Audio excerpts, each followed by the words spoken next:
Shalom, shalom. He aquí una interesante e instructiva pregunta que vamos a ir respondiendo ahora. More, hay algo que me da curiosidad. ¿Por qué luego de la entrega de la Torá, ese pequeño grupo de personas que salieron junto con el pueblo hebreo elaboró un becerro de oro? ¿Por qué no otro animal más grande, más fuerte, con rasgos más temerarios? Podría suponer algunas cosas, pero si quisiera representar un dios, usaría una imagen que proyecte autoridad, miedo, poder, pero un becerro. Recordemos que la palabra Dios originalmente, por lo menos en el Medio Oriente y en hebreo, no significaba una entidad mágica, sobrenatural, mística, etcétera.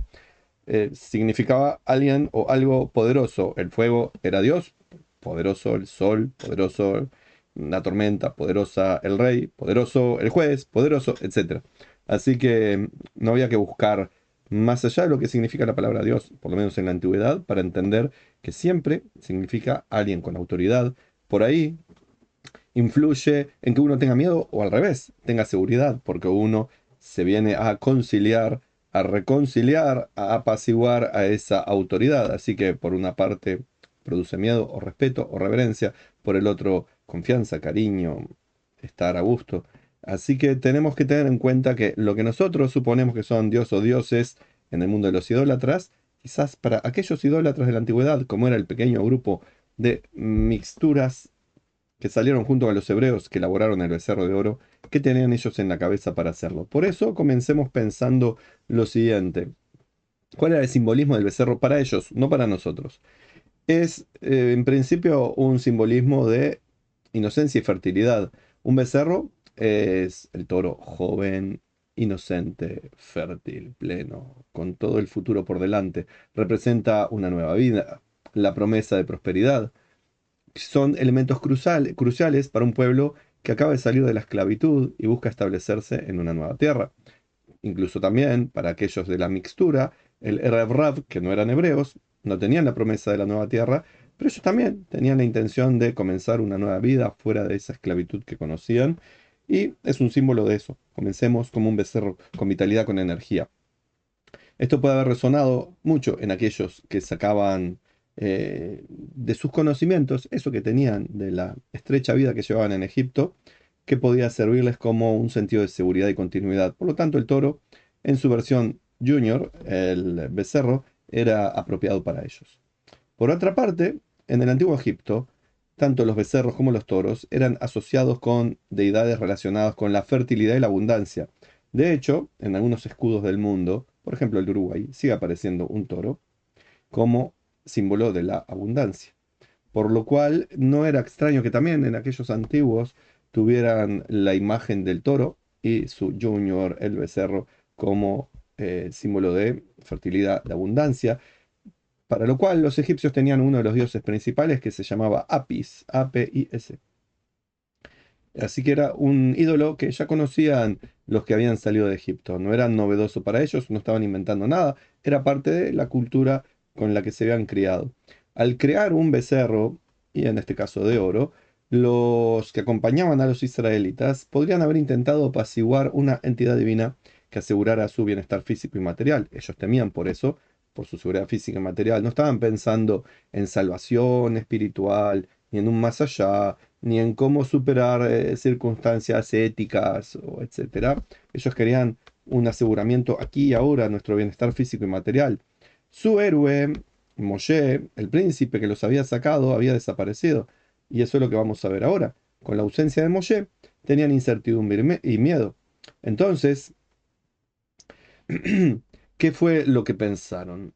Si nuestro líder Moshe, al que nosotros teníamos como nuestro referente, el que nos comunicaba con el Dios de los judíos, se fue al monte a encontrarse con ese Dios, dijo que en 40 días venía, pasaron los 40 días y no volvió. Y fue como un momento muy dramático la subida de Moshe al monte Sinaí. Había fuego y truenos y llamas y era como un volcán en un monte que no era un volcán. Entonces, probablemente ese vacío de liderazgo y sensación de incertidumbre, ellos no eran parte del pueblo israelita, no estaban bajo el cobijo de Dios, sino bajo el cobijo de Moshe. Ellos seguramente pensaron en su desesperación, necesitamos una figura tangible, algo que nos pueda asegurar un sentido de pertenencia, de dirección, de presencia divina, algo que nosotros conocemos y nos asegura abundancia, tranquilidad, seguridad, paz, bienestar, algo que sea amoroso, justamente no un toro, que no siempre los toros agreden cuando van, vemos en las películas y la imagen del torero, por lo general suelen ser amables y simpáticos a no ser que se los toree, pero el becerro se supone que es un bicho amable y simpático. De paso, me dijeron, gente que sabe del campo, que las vacas son peores que los toros al momento de cornear. También tienen algunas vacas cuernos. Así que buscaron una figura de autoridad, de presencia divina para ellos, que les pareciera no solamente autoridad, pero sino también manejable. Un toro junior, algo que ellos pudieran controlar y a su mismo tiempo los controlara. Alguien que pudieran ellos recurrir en tiempo de necesidad. Alguien, algo que les asegurara, están bien, están bajo mi protección, sean felices, yo estoy con ustedes. Por lo tanto, es una cosa accesible y reconfortante tener esto. Y como les acabo de decir, también estaba el tema de la manipulabilidad, que era manipulable el becerro, porque es una criatura joven, simboliza algo que puede ser controlado y moldeado, modelado al interés del usuario. En lugar de ser un viejo dios o un toro, alguien recio, resistente, fuerte, como dices tú, persona que me enviaste el mensaje, que proyecta miedo, autoridad, poder, el becerro proyecta amabilidad, tranquilidad, es un niño joven de la familia de los toros. Así que en un momento de caos y miedo, como era ese el que estaban ellos, habiendo salido de Egipto y no pudiendo retornar, no queriendo ser integrados al pueblo israelita, no siendo aceptados por Dios, y su héroe, su líder, su dios Moshe había desaparecido, estas personas buscaron una figura entre materna y amorosa que los pudiera acoger. Y por supuesto que hay presiones culturales, cuáles las que ellos tuvieron estando en Egipto, porque este Erev Rav, la multitud mixta, que está descrito, creo que si no me equivoco, por primera vez en Éxodo Shemot 12:38, creo que es por primera vez que aparece el término, que sabemos que no eran de origen israelita, ellos tenían su propia cultura y habían estado, vaya a saber cuánto tiempo todos ellos en Egipto. Y estos individuos y grupos probablemente trajeron consigo sus influencias culturales y religiosas, con todas sus supersticiones, creencias, etc. En muchas culturas antiguas del Medio Oriente y alguna zona de África, los becerros o toros eran símbolos de poder divino. Lo vimos, Apis en Egipto, y su elección podría reflejar una síntesis de estos diferentes antecedentes. Por otra parte, la tribu de Benjamín, la tribu de Benjamín, creo que sí. Ahora, sin duda, los hijos de Yosef, ahí sí, sin duda, tenían como símbolo el toro, por lo cual quizás querían congraciarse con los benjaminitas, la menor de las tribus en cantidad de gente, pero que tenía personas muy influyentes. Por ahí dijeron, si ponemos además un becerro que simboliza la bandera de la tribu de Benjamín, quizás de esa manera podamos lograr también alguna influencia. Vaya a saber. Desde una perspectiva diferente, no solamente viendo lo social y lo psicológico, acá vemos que sin duda hay un desafío moral que ellos imponen a ellos mismos y al pueblo de Israel que 40 días antes escucharon, no tendrás otros dioses delante de mí, no dioses reales, lo que la gente cree que son dioses, evidentemente. Entonces, la elección de un becerro puede haber sido una prueba para el propio pueblo de Israel. A través de esta transgresión de parte del Erev Rav, el pueblo tuvo que enfrentar sus debilidades y su inclinación hacia la idolatría. Ellos también habían estado esclavos y conocían la idolatría.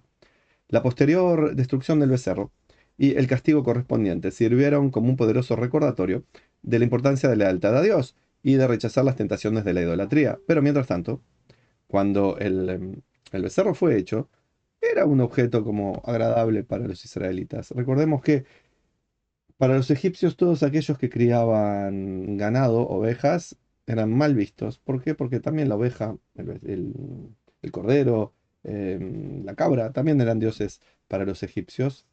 Tengo mi duda si ellos consumían o no carne de vaca o de toro o de buey, los egipcios, tengo mi duda, habría que averiguarlo, pero para los israelitas esto de trabajar con los animalitos era parte de su cultura. Y encontrar un becerro que ahora era adorado como un dios por estos extranjeros que se vinieron a vivir con nosotros, era una forma de decir, ok, no tenemos miedo al becerro, no es un dios que nos resulta repugnante, no es algo como ajeno a nosotros, bueno, es un becerro, no es tan malo. O sea, una forma de llevarlos a prueba y también a transgredir. Así que como reflexión final, no sabemos exactamente cuál fue el motivo de la elección del becerro de oro. Si seguimos Midrashim, podemos ver que hay otros motivos que no voy a mencionar ahora, ni me parece oportuno hacerlo tampoco, pero sin duda que tiene que ver con lo que el pueblo este de extranjeros que acompañaban a los israelitas podían tener como un símbolo que los reflejara, que los se acomodara a sus gustos e intereses y conocimientos. Es una figura accesible, reconfortante en tiempos de incertidumbres. Es una figura que tiene de cariñoso más que de temeroso. Justamente lo contrario que propone acá la persona que hace la pregunta. En vez de querer un sujeto, un ser que produce miedo, mejor alguien que uno pueda manipular y tener con cariño y tranquilidad cerca. Porque para tener a un Dios que ejerce su influencia poderosa y, y pone límites y es estricto, para eso estaba el Dios de los hebreos. Y eso ya lo habían sentido y ellos tenían miedo a eso. En fin, este divague cultural espero que le haya servido a alguien, pero no solamente para tener conocimientos y saciar la curiosidad de eventos que pasaron hace 33 siglos, sino de ver también en nosotros, cómo estos becerros de oro que nosotros nos ponemos en nuestra vida siguen influyendo y cómo podemos evitarlos para no caer en cosas que son negativas para nosotros y el prójimo. De mi parte, les deseo a todos ustedes, como siempre, shalom y bendiciones.